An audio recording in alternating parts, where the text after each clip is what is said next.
movimentando a nossa vida, transformando o nosso coração, nós nos tornamos mais receptíveis à voz de Deus, receptíveis e vulneráveis ao toque da presença de Deus, amém? Por isso que está sendo uma bênção essa conferência esses dias. Mas sabe de uma coisa? Nós precisamos olhar para trás e para frente, fazer essa avaliação no retrovisor, mas visando o futuro, de tudo que nós precisamos para que Deus complete tudo que Ele tem para completar em nossas vidas. E o apóstolo Paulo, num determinado momento da sua vida, que era exatamente nos últimos meses, nos últimos anos da sua vida, ele olha para trás, e ele nos dá 3 poderosos princípios, aliás, mais do que princípios, 3 poderosas, assim, verdades mesmo, princípios são verdades, mas 3 poderosas circunstâncias, 3 poderosos conselhos, indiretamente aqui, para você e eu alcançarmos o melhor de Deus. Pensa num homem que depois que se converteu, nunca se desviou. Pensa num homem que depois se converteu, nunca parou de crescer. Pensa num homem que os seus frutos, quanto mais se passava o tempo, maiores esses frutos se tornavam. Pensa num homem que não ficou só numa região, ele foi um apóstolo de muitas áreas. Pensa num homem que não enfrentou só um tipo de inimigo, mas vários tipos de inimigos e venceu com a graça de Deus. Pensa num homem poderoso, usado por Deus, onde ele mesmo disse, e o Espírito Santo permitiu que isso estivesse nas Escrituras, onde ele mesmo disse: olha, eu não fui omisso ao meu chamado, antes eu trabalhei mais do que todos os outros apóstolos, eu consegui pela graça de Deus, não por mim, mas eu consegui algo que nem eu mesmo acreditava, nas minhas palavras, está entendendo? Sabe, o apóstolo Paulo está nesses últimos dias da sua vida, e ele vira para o seu principal discípulo, o apóstolo Timóteo, ou pastor Timóteo, e ele diz algo em 2 Timóteo capítulo 4, versículo 7, 2 Timóteo capítulo 4, versículo 7, vamos ler juntos? Vamos lá? 2 Timóteo 4, 7, diz assim: combati o bom combate, terminei a corrida, guardei a fé. Tem uma versão que diz terminei a carreira, é mais conhecida. Vamos ler juntos de novo, vamos lá? Combati o bom combate, terminei a corrida, guardei a fé. Amém? Vamos fazer uma atividade mais didática, você precisa de mais energia, Nós vamos trazer essa atmosfera de fé para esse lugar. Amém? Todas as nossas celebrações têm que ter atmosfera de fé, porque tudo que nós fazemos é pela fé, e a fé agrada a Deus. Amém? Então aumente a sua fé. Vamos lá, só essa parte aqui, vamos lá. Nós vamos dizer o versículo, só essa parte, lá não. Vamos lá. Combati o bom combate, terminei a corrida, guardei a fé. Amém, agora essa parte aqui, vamos lá. Combati o bom combate, terminei a corrida, guardei a fé. Bom, a última vez, agora nós vamos fazer assim, vocês vão falar, combati o bom combate, vocês vão dizer, terminei a corrida, amém? E aí todos nós vamos levantar, tira o bumbum da cadeira, um pouco mais formal, tira as nádegas daí. Ai, o pastor falou isso. Falei não, gente, você que ouviu. Mas tudo bem, eu vou falar assim, combati o bom combate, esse grupo. Depois esse grupo vai falar o quê? E aí nós vamos ficar de pé, todo mundo, e vamos falar o quê? Amém? Vamos lá? 1, 2, 3. Combati o bom combate, terminei a corrida, guardei a fé. Aleluia! Amém! Aleluia! Amém! Graças a Deus. Sabe, aqui tem alguns conselhos do apóstolo Paulo para nós. Combati o bom combate. O primeiro conselho para a sua vida nesse ano. Nós estamos pouco mais de um mês passado, tem muita coisa para Deus fazer na sua vida, mas essa é uma lição de Paulo para o nosso futuro. Paulo está falando da vida dele. Meu irmão, a sua vida com Deus não é uma foto, e nem mesmo algumas fotos. A nossa vida com Jesus é um filme. E para quem pensa no contexto da eternidade, é um filme de curta-metragem. Mas se você pensar no contexto dessa própria vida, é um filme de longa-metragem. É como uma série daquelas do Netflix que não termina nunca, entende? A sua vida é assim, vai terminar, mas aquela série cheia de episódios, que tem capítulos diversos, é assim a nossa vida com Jesus, amém?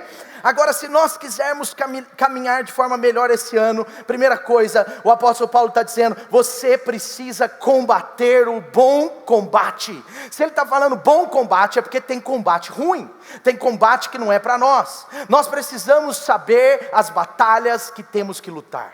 A primeira coisa que eu quero dizer para você, quais as batalhas você lutou errado no seu passado, quais as batalhas você não deveria ter entrado, quais as batalhas você deveria ter tirado sua energia, sua força delas.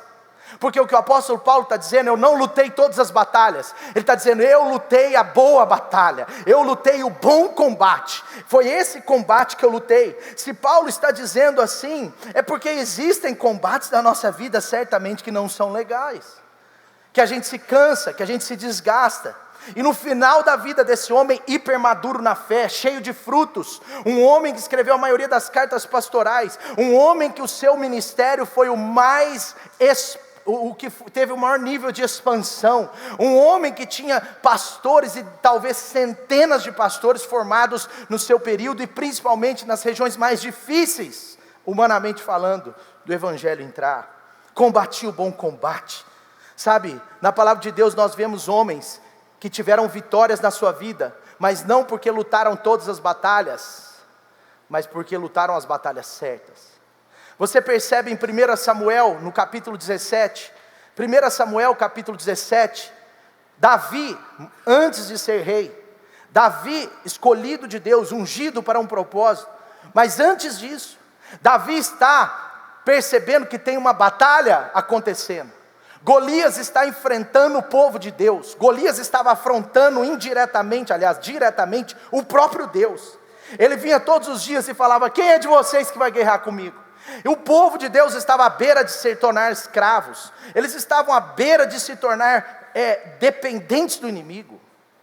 E agora, Jessé, pai de Davi, diz para Davi, olha, vai levar alguns pães de queijo lá para os seus irmãos, na versão bíblica mineira. Leve alguns queijos na visão bíblica verdadeira. Leve alguns queijos para o seu irmão. Leve alimento. E agora, ele coloca a sua mochila vermelha, escrita iFood. Ele senta na sua moto 125, 150 cilindradas, porque ela é bem econômica. E ele vai rumo ao vale onde havia um gigante enfrentando o seu povo. Tirando as brincadeiras, o ponto é que Davi está chegando para uma batalha. Davi está com os olhos no inimigo. Davi está focado em ser usado por Deus contra o inimigo. Davi sabia que era uma oportunidade de combater um bom e legítimo combate.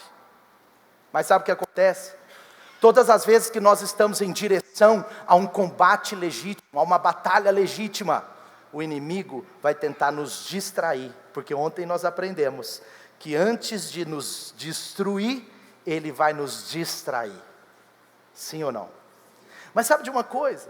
Ele está a caminho de um lugar que Golias está afrontando o povo. E quando ele chega lá, uma ira santa toma o seu coração para vencer aquele combate. Um chamado de Deus queima no seu coração. Uma mensagem do tipo, eis-me aqui, conta comigo, está aflorada dentro dele. E agora, para não surpresa de quem já percebe as artimanhas do inimigo, os seus irmãos chegam para ele, para tentar tirá-lo do foco. Os próprios irmãos, diga comigo, os próprios irmãos, às vezes, não precisa repetir, às vezes, é muito obediente essa igreja, é outro nível, mas os próprios irmãos, às vezes, podem ser usados por Deus, para se tornarem nossos inimigos. O diabo quer tirar o seu foco do verdadeiro inimigo, e fazer dos seus irmãos o seu inimigo. Combati o bom combate. No início do ministério de Paulo, ele vai para Jerusalém um pouco, talvez um pouco assim, arrogante, talvez um pouco se achando, talvez, porque não é tão claro, mas dá impressão. Ele vai para Jerusalém e ele começa a querer ser um dos apóstolos, mas ele ainda não estava preparado. E Barnabé, o seu discipulador, o ajuda a entender que ele não deveria guerrear contra os seus próprios irmãos. Ele deveria recuar e crescer na fé primeiro. Ele volta, ele é discipulado, ele fica anos e anos fora daquela equipe, mas um dia ele volta, agora não mais se autopromovendo, porque a alta promoção é um destino de prejuízo. Agora ele volta promovido por Deus, agora ele volta aprovado pelos apóstolos, agora ele tem autoridade espiritual. Antes ele só queria se colocar como autoridade, agora ele faz parte da equipe de apóstolos, anos depois. Mas o que eu quero dizer com isso é que Paulo aprendeu na sua vida que ele não deveria lutar contra os seus irmãos. E Davi está agora, voltando lá, ele está agora diante dos seus irmãos dizendo para ele: ei, você não vai conseguir. Ei, quem é você para vir numa guerra? Você é apenas um cuidador de ovelhas. Vem o outro irmão e fala: aliás, você não cuida das ovelhas, você cuida das poucas ovelhas do seu pai. Aí vem o outro e fala: oh, seu negócio não é com guerra. Oh, aí eles começam a atacar a sua fé, atacar o que ele acreditava. E Davi é desafiado pelo inimigo, usando os seus próprios irmãos, a tirar o foco do bom combate. Meus irmãos, durante toda a nossa vida cristã, durante a nossa vida ministerial, o diabo vai tentar tirar você do foco das batalhas legítimas e colocar você olhando para as batalhas que você não deveria lutar. Ele mexeu com o coração de Caim, ele distorce o coração de Caim, por comparação, por uma série de questões. Por isso a comparação é um perigo. O diabo coloca no coração de Caim algo sobre o seu irmão, e Caim agora é aquele que está lutando o combate que não deveria. O sucesso de Paulo não é por ter lutado tanto, era por ter lutado as batalhas certas. E Caim agora chega e ele faz aquilo tudo com seu irmão Abel. E aí quando Deus está o confrontando, a primeira pergunta de Deus para Caim e aliás a primeira pergunta de Deus, para a humanidade, se não me engano, mas a primeira pergunta de Deus para Caim é: aonde está o seu irmão? Ei, Caim, aonde está o seu irmão? E a resposta dura do coração de Caim foi a seguinte: acaso eu sou responsável pelo meu irmão? E de fato, em Deus, nós somos corresponsáveis uns pelos outros.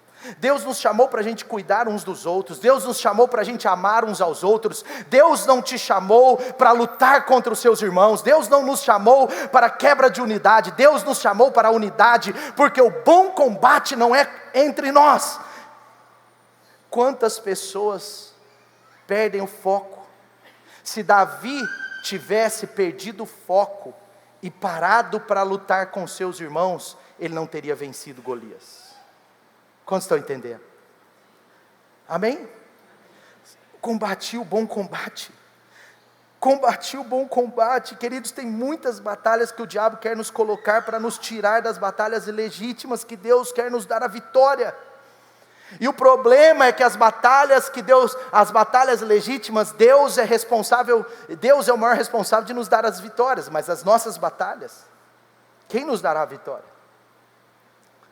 Normalmente quando nós temos essas batalhas entre nós, quando você está lutando dentro da sua casa, golpeando os seus próprios irmãos, golpeando talvez, entre aspas, a sua esposa, ou golpeando o seu marido, você pode não estar percebendo, mas você pode certamente estar lutando as batalhas erradas. Então pare e pense se não foi o inimigo que tirou o seu foco, se foi o inimigo que talvez lançou algo dentro dessa relação de Deus, para fazer você lutar uma batalha que não era para lutar. Sabe, Davi não foi um grande rei porque lutou muitas batalhas, ele foi um grande rei porque lutou as batalhas certas. Nós não podemos nos desgastar com batalhas ruins nessa vida, porque temos muitas batalhas legítimas para vencer, temos energia para dar no lugar, para colocar no lugar certo, temos orações para direcionar na coisa certa, temos que nos preparar para as batalhas autorizadas por Deus. Queridos, quantas vezes a gente vê casais, o marido querendo, desculpa o termo, mas cortar a cabeça da esposa. a esposa querendo cortar a cabeça do marido. Sabe, você talvez não tenha percebido, mas eu preciso te falar isso. Sabe, você precisa cortar outra cabeça, mas não a cabeça da sua família, entende? Não é o lugar de batalha, a sua casa não é esse lugar. Sabe, muitas vezes nós estamos lutando com a nossa família, muitas vezes nós estamos lutando com o nosso cônjuge, mas na verdade você precisa lutar pelo seu cônjuge, pela sua família. É outra guerra. É lutar por eles, não contra eles. É lutar pela igreja de Jesus, nunca contra ela. Cuidado com o que você curte na internet, porque pode parecer bonitinho, mas pode ser uma luta entre nós mesmos. Pode ser uma burrice, porque o mundo está vendo e está dizendo: olha lá, eles não têm unidade. Olha lá, eles são fracos mesmo. Olha lá, nem eles em si mesmos concordam com nada. Que coisa boa, o inimigo está aplaudindo quando você está curtindo. Então nós temos que ter cuidado. Nós temos que olhar para dentro das nossas vidas e lembrar do que Paulo disse. Talvez a sua batalha nesse ano é cortar a cabeça da pornografia, é cortar a cabeça do egoísmo, é cortar a cabeça da miséria, é cortar a cabeça da pobreza, é cortar a cabeça da avareza, talvez seja cortar a cabeça da passividade, cortar a cabeça da terceirização de responsabilidade. Talvez você precise cortar outra cabeça, a cabeça do inimigo, e não a cabeça dessas pessoas que te amam, mas que eventualmente podem ter alguma desavença, mas que te amam.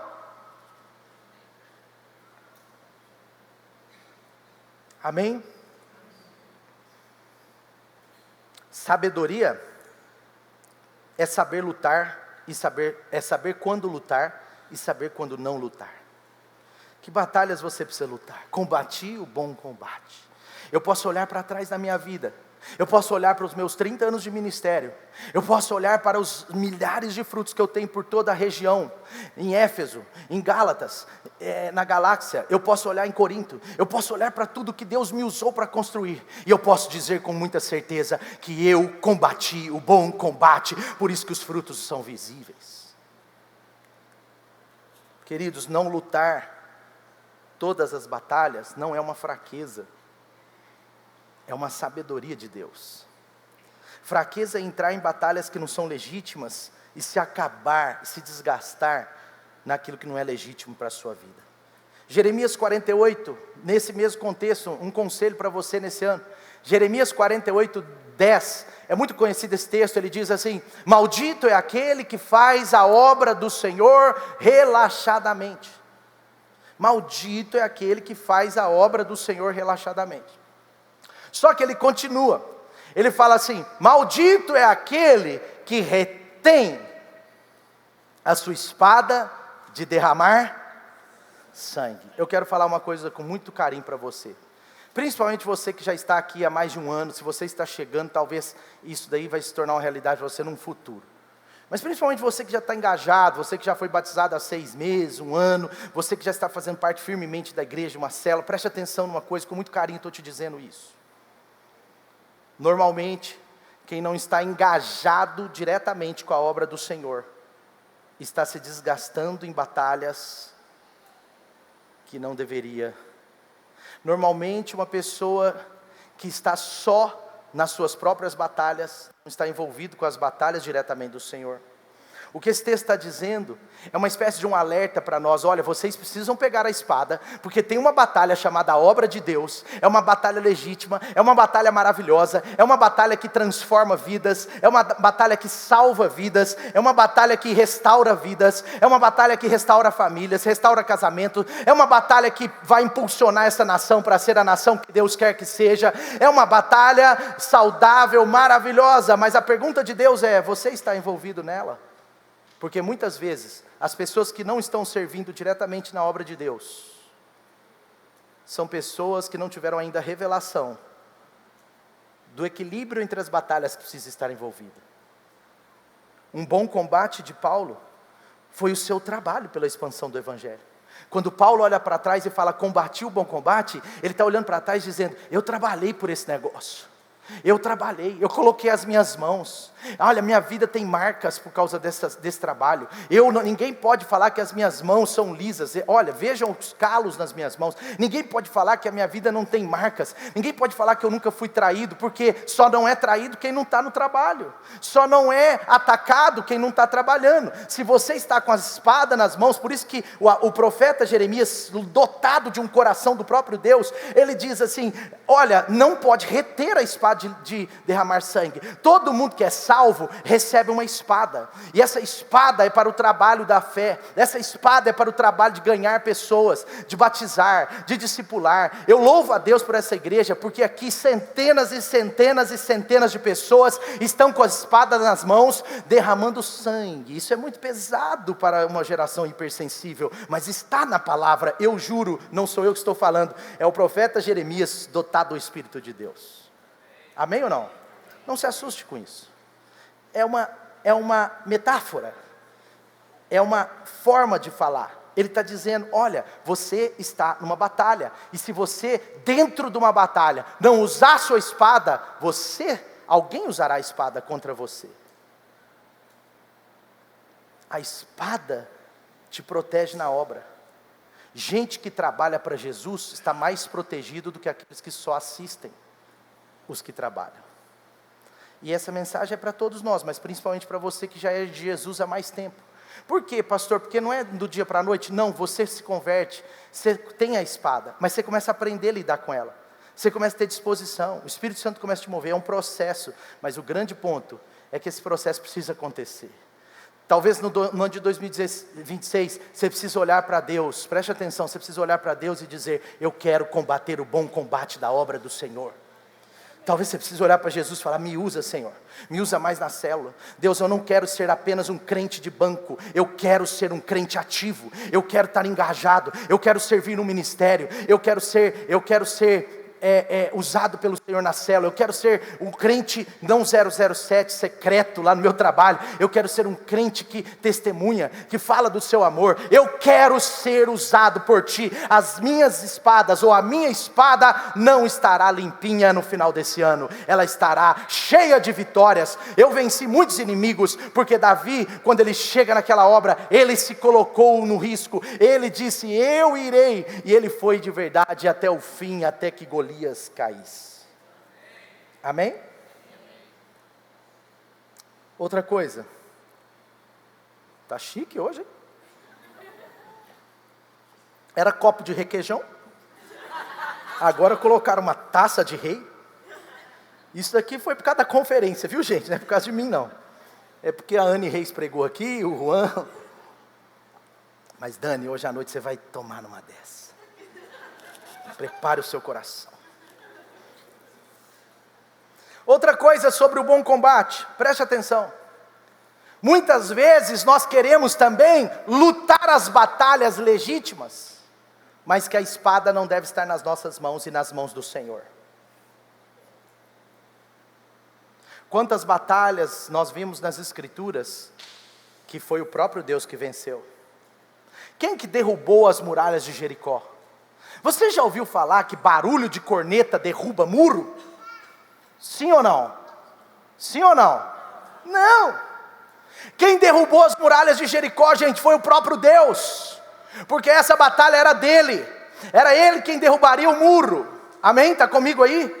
Jesus estava diante de uma cena, onde ele é cercado pelos soldados do sumo sacerdote, ele é cercado por aqueles soldados, e aí vem Pedro, muito esperto, porque normalmente 2 ou 3, tem um texto na Bíblia que prova isso, é lógico, mas 2 ou 3 dos discípulos de Jesus andavam armados, provavelmente os zelotes, Pedro, eles andavam armados, e isso é fato, tá bom? Você que é anti-armamentista, repense, porque tem um contexto na época. Aí, olha só, eles estão armados, e Pedro agora é desafiado, porque aqueles soldados estão pressionando Jesus, e Pedro tira a espada, e dá uma espadada na orelha do soldado. E aí o que Jesus fala: ei Pedro, para, porque Zelote já estava preparado para dar na barriga do outro, aquela confusão ia começar, e agora Jesus fala: para. Jesus está dizendo: ei, essa batalha não é sua, essa é a minha batalha. Existem batalhas na sua vida que realmente você pode ter uma espada nas mãos, mas não é para usá-la, porque é o próprio Jesus que vai fazer, é o próprio Deus que vai fazer. Gente, Deus não muda, você não muda as pessoas, você pode ser um canal de Deus, um instrumento de Deus, mas é o Espírito Santo que muda, é Ele que convence, é Ele que faz. Não adianta você fazer a força, não adianta, você precisa entregar para Deus essas circunstâncias. Tem algumas situações na nossa vida que Deus está dizendo para mim e para você: essa situação é comigo, essa batalha é minha, Pedro, guarda a sua espada, porque eu quem vou lutar por mim e por vocês. A minha luta pode parecer uma derrota num primeiro momento, mas a cruz é uma poderosa vitória, não só para mim e para vocês, mas por todos que virão após mim. A batalha era do próprio Jesus. E sabe de uma coisa? Deus luta melhor que a gente. Muitas vezes, queridos, Deus está esperando a gente guardar as nossas espadas para usar a dele. Guarda a sua espada. Tem algumas lutas que você vai perceber, guarda a sua espada. Você está se desgastando à toa, essa batalha é do Senhor, você não pode passar dessa linha, você não tem o que fazer, você precisa orar, interceder, clamar, adorar a Deus, permanecer firme, porque a intervenção vai vir do alto. Amém? Deus lutará por você, e Deus não perde batalhas. Amém? Diga comigo: combati o bom combate, combaterei somente os bons combates. Segundo conselho, terminei a carreira, terminei a corrida. Paulo está dizendo: olha, eu não só corri e parei, eu terminei a corrida. Ele está falando de um destino após o outro. Ele está falando: olha, por mais que a minha vida seja uma grande série, a minha vida teve episódios e mais episódios, e cada episódio foi uma vitória. Eu completava um, começava outro ciclo, eu entrava em um ciclo e terminando o outro. Sabe por quê? Alguns de nós não conseguem, pela nossa força mesmo, nós vamos conseguir terminar certos ciclos da nossa vida. Mas ele está olhando para trás, ele está dizendo: olha, eu terminei a minha carreira, eu terminei minha corrida. Isso parte de diversas circunstâncias, mas, por exemplo, uma das coisas que tem atrapalhado as pessoas de correr a sua corrida, porque aqui é interessante que ele fala assim: eu terminei a corrida da fé. Ele não está falando isso, está falando: eu terminei a corrida. Parece que é algo que Deus tinha para ele. E por mais que nós todos estejamos correndo no mesmo plano, você tem corridas de Deus para você.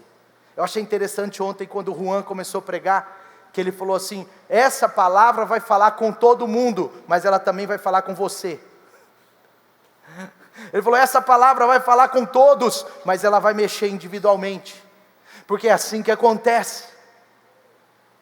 É assim que acontece, sabe? Deus tem uma corrida para nós como igreja, Deus tem uma corrida para você como família, Deus tem uma corrida para nós como igreja brasileira, Deus tem uma corrida para nós como Light, mas Deus também tem uma corrida para a sua vida. E aí o que atrapalha? A comparação.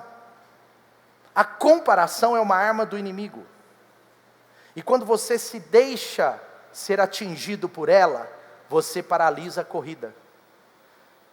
Paulo está dizendo: eu não estou me comparando, eu não estou aqui todo o tempo olhando para Pedro, para falar o que Pedro fez que eu não fiz. Paulo está dizendo: não, eu estou correndo a minha corrida, eu olho para o alto, eu estou avançando. Sabe, avalie os seus passos, examine-se hoje, porque todos os dias são dias para fazermos um exame. Sabe, a carreira é sobre olharmos mais para Deus, é sobre olharmos mais para o Senhor. Quando nós olhamos demais para outra pessoa, no sentido de nos compararmos, a gente trava. Queridos, isso não anula a nossa necessidade de inspiração. Quando Paulo diz: sejam meus imitadores como eu sou de Cristo, e ele disse isso para Timóteo também. Quando Paulo diz sobre ser imitador, ele está dizendo: se inspire em mim, imita os meus princípios, imita os meus valores, imita aquilo que eu tenho ministrado, porque eu estou ministrando a palavra. Sabe, você pode imitar isso, mas Paulo está dizendo, ele não está anulando aqui os temperamentos, ele não está anulando aqui as histórias de cada um, ele não está anulando aqui a forma que Deus constrói na vida de cada um. E esse é o perigo da gente se comparar com outras pessoas, ao invés da gente se inspirar em líderes. Você precisa aprender-se em líderes, você precisa olhar para a vida de pessoas de Deus e falar: eu quero ser igual ele nesse sentido, mas não é no sentido do ABC que Deus vai construir, sabe? É você entender o seu chamado. Então, nós não podemos tomar posse de alguém que Deus não nos fez para ser. Aí é sobre possessão. E isso é muito complicado com pessoas muito carentes e muito possessivas. E isso daí meio que se conversa. Carência e possessão é mais ou menos a mesma coisa.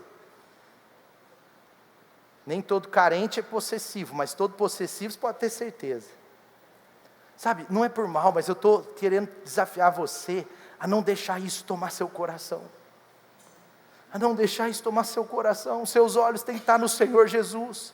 Ele diz, olha, eu tenho os olhos fitos em Jesus, que é o autor e consumador da minha fé.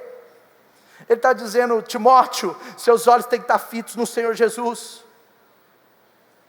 Porque se eu estou nessa direção, olhando para o alto, e eu falo, por exemplo, para o Douglas, seja um imitador meu. O Douglas não pode chegar e ficar só olhando para mim. Ele tem que chegar, ver o que eu estou fazendo e fazer igual. É mais ou menos sobre isso. Então, quando nós estamos a fim de completar o que Deus nos chamou para completar, a gente precisa tentar entender um pouco mais de visão de longo prazo. Nós precisamos completar a corrida, completar a carreira. É sobre não viver perdido. Sabe por quê? Porque tem gente que está sempre ocupado demais, mas nunca está realizado demais.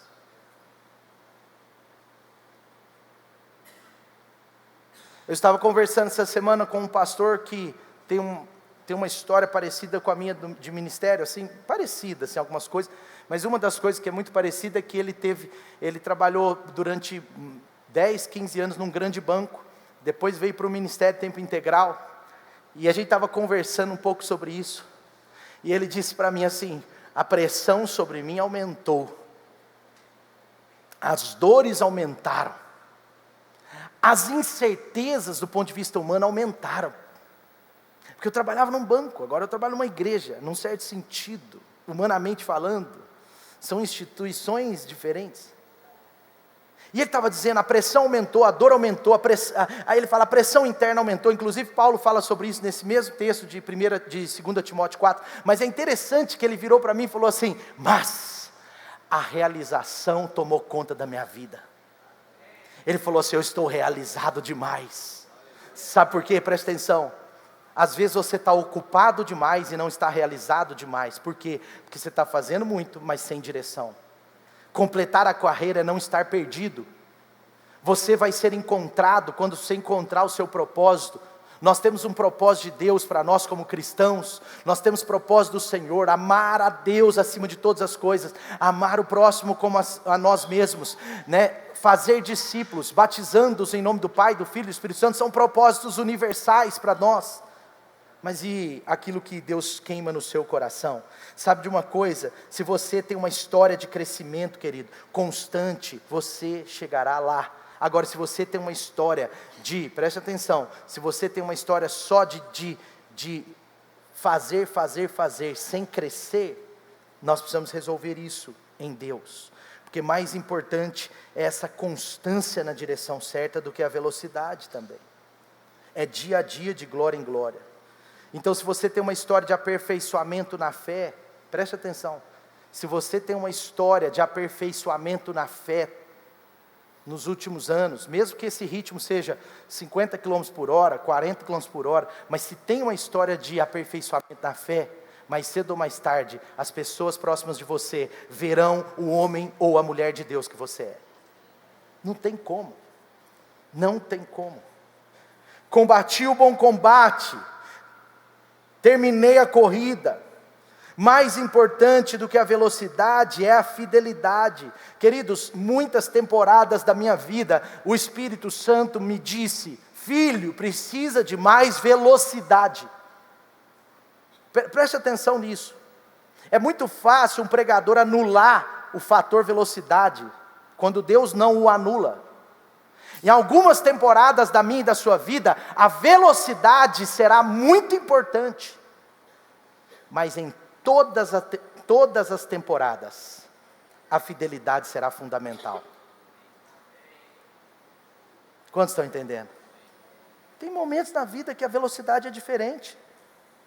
Não anule a velocidade, porque em alguns momentos o Espírito Santo vai falar: ei, vamos estar devagar, vamos, acelera, porque você está na direção certa, você está na força certa, Deus está percebendo que é o seu tempo, é a sua oportunidade, vamos, é o ano aceitável do Senhor, entende? Deus vai falar: vamos, agora é para você correr, para você voar, mas alguns anos, talvez a velocidade vai ser menor, talvez tem tantas tempestades, tantas coisas acontecendo, que Deus não está exigindo tanta velocidade de você, mas sempre a fidelidade será exigida para que Deus faça você terminar a corrida. Um avião da Air France, com um príncipe brasileiro lá dentro, caiu do Rio de Janeiro para Paris, porque o piloto não foi fiel e valorizou a velocidade e não a fidelidade. Você sabia disso? Houve uma tempestade no Atlântico, e a fidelidade dele era obedecer às regras do manual, e ele quis desafiar a tempestade por si mesmo. Os peritos chegaram à conclusão que ele não foi fiel ao manual, ele foi fiel à velocidade que ele queria. Ele tinha que diminuir a velocidade do avião, baixar a altitude, até que a tempestade passasse, mas ele aumentou a velocidade do avião. Quantos estão entendendo? Mais importante do que a velocidade, sem menosprezá-la, é a sua fidelidade. Terminar a carreira é manter fiel. O que eu quero dizer para você na prática? Mantenha-se fiel a Jesus em 26, e você vai ver o seu avanço. Sabe, terminar o ano bem é mais importante do que você começar empolgado.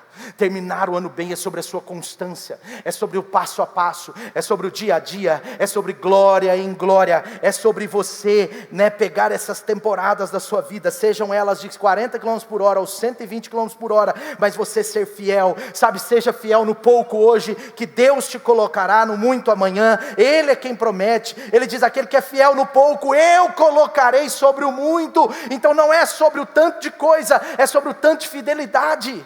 Não é sobre tudo que você faz, é sobre a fidelidade naquilo que você faz. Não é sobre o tamanho do seu salário, é sobre a fidelidade sobre Ele. Não é sobre o tamanho dos seus dons, do seu talento, mas é a sua fidelidade que vai trazer mais e mais e mais e mais da parte de Deus para você. Amém? Deus te abençoe sobre isso.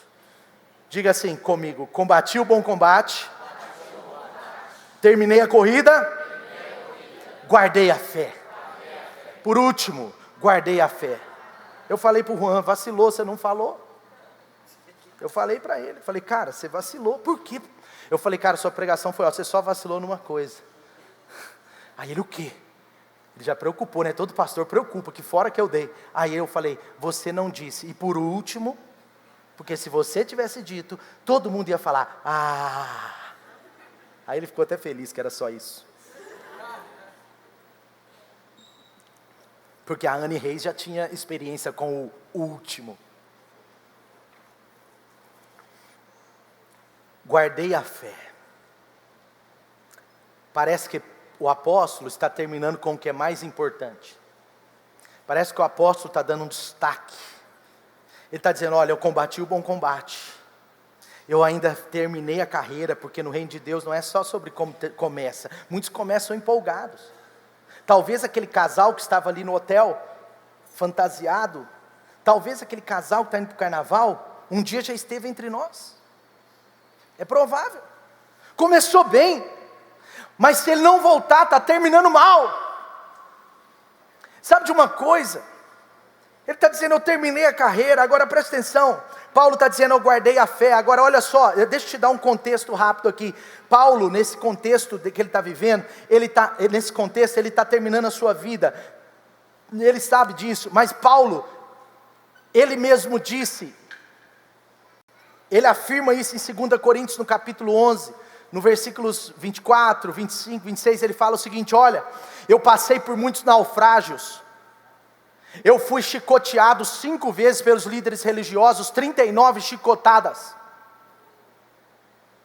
Paulo está dizendo: olha, tem marcas no meu corpo, eu fui apedrejado, eu enfrentei perigos, eu enfrentei até mesmo frio e fome, dores externas, dores internas, mas nada disso me fez perder a fé, porque não são as circunstâncias que determinam o tamanho daquilo que Deus já fez na minha vida e aquilo que Ele está para fazer. Paulo está dizendo: eu aprendi a viver em todo o tempo fiel a Deus. Paulo está dizendo: eu guardei a fé. Ele não disse assim: eu guardei todo o sofrimento. É impressionante quando você vê um homem de Deus maduro nos últimos dias da sua vida. Você vai conversar com um pastor ou alguém muito assim maduro na fé nos últimos dias da sua vida. Ele pode ter 90 anos, 80 anos, mas ele vai virar para você e vai contar dos milagres que Deus fez, das bênçãos de Deus, de como Deus o usou, de uma história de salvação na família, de uma história de poder, uma história de prosperidade, uma história de libertação. Ele vai contar isso para você, porque em outras palavras está dizendo: o que ficou no meu coração, mais do que as mágoas, mais do que as pressões, mais do que as traições, mais do que as coisas negativas, mais do que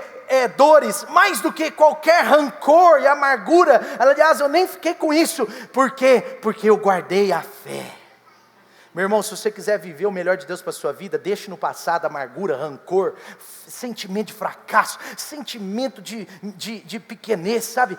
Eu não posso, eu não sou ninguém, eu sou tão pequeno, está vendo? Eu estou há tantos anos assim, Deus não fez nada. Olha, não, Deus está fazendo, Ele está de olho em você, Ele está vivo, verdadeiro, Ele está aqui, Ele quer movimentar o seu coração nessa próxima temporada, Ele quer fazer a sua fé ser tão extravagante, a sua fé ser light, ser luz. Ele quer fazer você brilhar nos lugares que você chega, não por causa de si mesmo, mas por causa da fé viva dentro de você.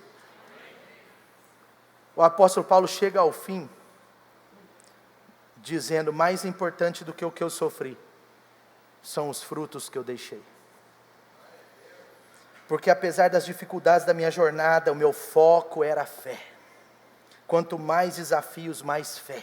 Quanto mais afrontas, mais fidelidade. Queridos, cada batalha que Paulo vivia era uma provação de Deus, mas cada provação de Deus é uma oportunidade para a nossa aprovação em Deus. Paulo enxergou isso. Ele chega no final de sua vida e fala: glória a Deus, estou pronto para partir. Eu já sei que algo aconteceu. Eu me lembro a última noite minha com meu pai. Eu e o Felipe num quarto, meu pai com muita falta de ar, com uma máscara de oxigênio, pronto para ser colocado no CTI, depois ele foi entubado e faleceu lá. Mas eu me lembro nessa noite, eu insisti com o meu irmão para ir dormir comigo lá, como o médico já tinha alertado da alta possibilidade do falecimento do meu pai, ele deixou 2 pessoas dentro do quarto. E foi uma noite terrível do ponto de vista de ver o sofrimento dele. Mas foi uma noite importante para a nossa alma, para o nosso futuro. E o meu pai ministrou sobre nós, à medida do possível, ele tirava a máscara, falava um pouquinho, ficava cansado, colocava a máscara, mas eu lembro que uma dessas tiradas de máscara, ele disse assim: eu já estou pronto para ser derramado, como esse sangue, igual Paulo fala. E ele disse assim: sabe por quê? Porque eu guardei a fé, porque eu combati o bom combate, e porque para mim, completar a carreira, guardar a fé, combater o bom combate, tem a ver com os frutos que eu deixei. E ele ficou falando isso, e a gente ouvindo, meu irmão chorando, eu chorando, mas uma hora ele falou assim: e os maiores frutos que eu deixei, estão diante dos meus olhos agora. E começou a chorar, e aquilo acabou com a gente, Ontem eu achei muito poderoso aquilo que Deus usou o pastor Juan para falar. Não foi leitinho, foi uma feijoada.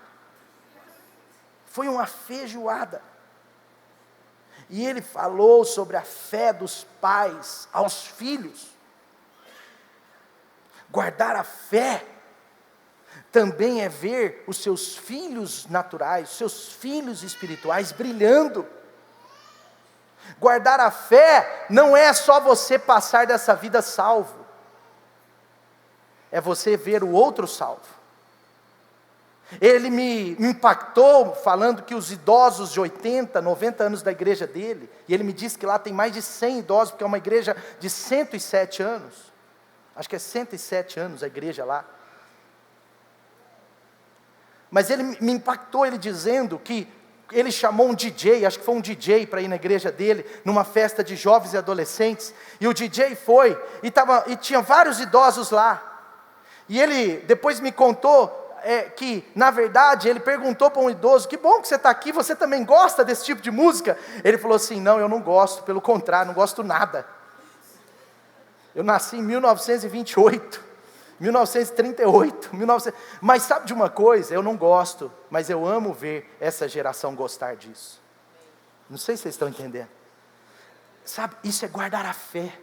Guardar a fé é livrarmos do egoísmo sobre aquilo que a gente acha bom ligado à nossa fé, e entender que a nossa fé abrange também aquilo que Deus está fazendo na vida do outro. Paulo está dizendo: Timóteo, eu guardei a fé. Escreve isso, Timóteo, escreve isso, fala isso com a tua igreja. Eu guardei a fé, eu estou indo, mas alegre de ver a igreja na Grécia, em Corinto, em Éfeso, na Galáxia, alegre de ver o que Deus tem feito através da sua vida, do meu outro filho Tito. Eu estou alegre porque eu guardei, eu permaneci, eu abracei a fé. A palavra no original aqui, no grego, é sobre permanecer fiel ao original, protegendo e preservando aquilo que você recebeu. Permanecer fiel ao original,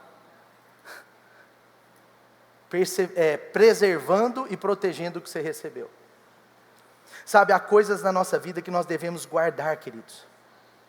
E às vezes aquilo que nós devemos guardar nos faz,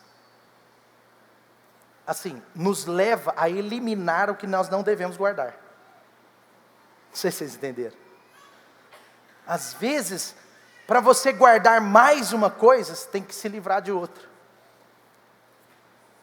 Pensa sobre isso. Guardar a fé é continuar crendo nos dias que nós não sentimos. Eu ouvi de um jovem uma vez, tem muitos anos, que ele falou assim para mim, inclusive ele era até líder, esse jovem, mas ele foi muito sincero comigo. Mas ele falou assim: minha vida de oração esfriou, pastor, porque eu não estou sentindo nada. E parou de sentir, parou de crer. Mas o sentimento tem que estar sob o governo do que você crê, e não sobre o governo. O sentimento não pode dominar o que nós cremos. Nós cremos mais do que sentimos. As emoções enganam. A Bíblia diz que o coração do homem é enganoso, no sentido da sua alma.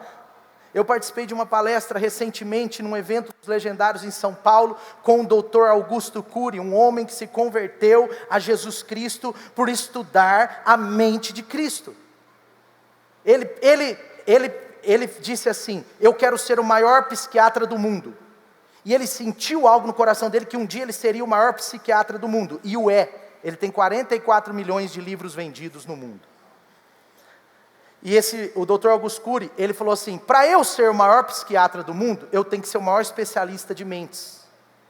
E ele falou: eu vou estudar a mente dos 5 homens mais poderosos do mundo. E ele escolheu 5 homens para estudar a mente deles, um deles era Jesus Cristo. Com alguns meses estudando os outros 4, ele abandonou os outros 4, mas não abandonou Jesus.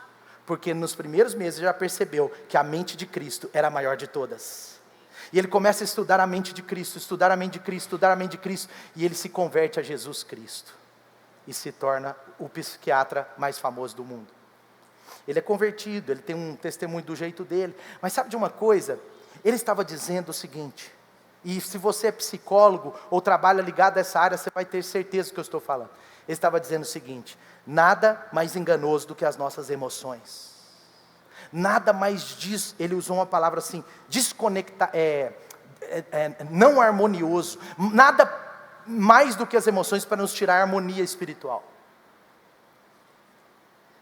E Deus está à procura de homens e mulheres que guardam a sua fé nos dias que as suas emoções estão ruins, baixas ou contrárias a ela. Amém? Não deixe os picos de emoção tirar você da graça de Deus. Peça ajuda. Todos nós temos corpo, alma e espírito, e na nossa alma tem decisões, tem emoções e tem mente, mas as nossas emoções são enganosas. Então nós precisamos orar por rotina, por disciplina, e não por sentimento. Hoje eu não sinto de orar. Aí é justamente o dia que o diabo sentiu de te atacar. Hoje eu não sinto. Dizimar nesse mês não dá, porque esse mês não está sob controle. Se você, meu irmão, tem sido fiel a Deus só nos momentos onde você está sob controle, a sua fidelidade ainda é muito pequena. Deus está esperando a sua fidelidade justamente nos momentos que parece não estar sob controle. É desafio, para mim também. Mas a fé guardada é a fé que está acima das emoções inconstantes. A fé guardada não é sobre uma emoção constante, mas é sobre decisão constante. Amém? Não negocie os seus valores, os valores da palavra de Deus na sua vida. Guardar a fé é mais importante do que nós pensamos ou nós imaginamos. Paulo diz: combati o bom combate, terminei a carreira, ou a corrida, completei a corrida, guardei a fé. Vamos dizer juntos? Combati o bom combate, terminei a corrida, guardei a fé. Fica de pé no seu lugar, levante suas mãos, vamos orar nessa manhã maravilhosa. Preste atenção, você que está aqui nessa manhã, preste atenção, você que está aqui nessa manhã, eu tenho um presente para você. Você vai vir na conferência hoje à noite, se você quiser, vai ser incrível. Nós temos mais de 300 pessoas aqui, está um avivamento de Deus aqui, Deus quer marcar a sua vida, você está recebendo um presente hoje.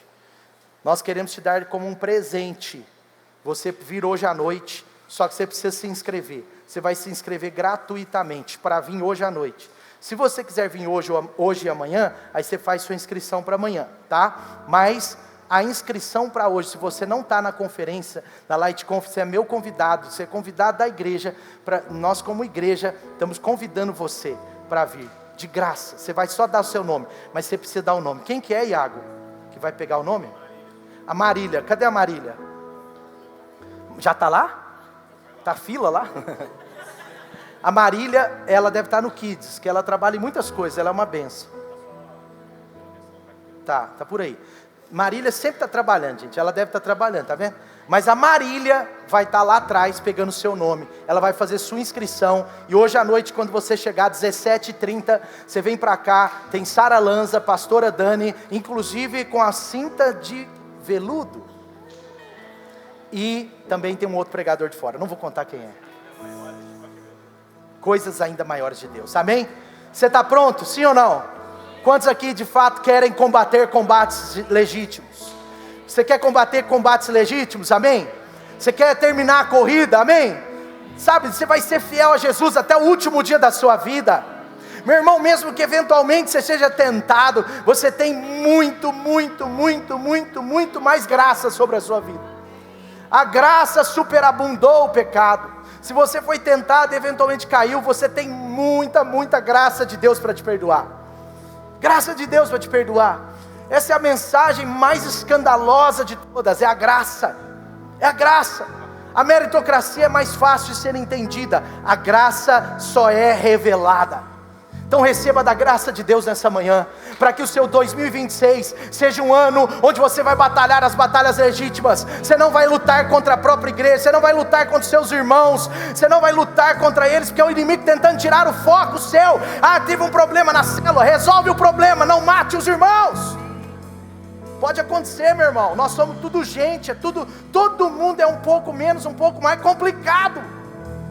Por quê, pastor? Me explica cientificamente. Não sei te explicar cientificamente, mas teologicamente é porque Adão e Eva pecaram, e quando o pecado entrou, bagunçou a sua vida. Ponto, amém? Mas sabe o que você faz? Procura a pessoa, você não vai, sabe? tem gente que está achando que vai para o céu sozinho e vai colocar toda a igreja de Jesus no inferno por causa do pecado de alguém. Meu irmão, é mais fácil você ir para o inferno e a igreja está no céu. Entende? Amém ou não? Sabe, combata os bons combates esse ano. Termine a corrida. Tem um propósito de Deus para a sua vida. Não desista. Está logo ali. Pode demorar mais 6 meses, mais 1 ano, mais 6 anos, mas tem um propósito de Deus maravilhoso e você vai concluí-lo. E mais, guarde a sua fé nos dias difíceis, guarde a sua fé nos dias onde as emoções estão instáveis. Sabe, a fé não é sobre uma emoção constante, mas é sobre uma decisão constante. Hoje você decide por Jesus, amanhã você está triste, decide por Jesus. Depois de amanhã você está sem dinheiro, decide por Jesus. Depois de amanhã você está doente, decida por Jesus todos os dias. Guarde a sua fé, porque é dela que virão as maiores batalhas para você. Diga comigo, eu guardo. Diga bem alto, eu guardo a minha fé. Combaterei o bom combate, terminarei a corrida, guardarei a fé. Deus te abençoe, amém?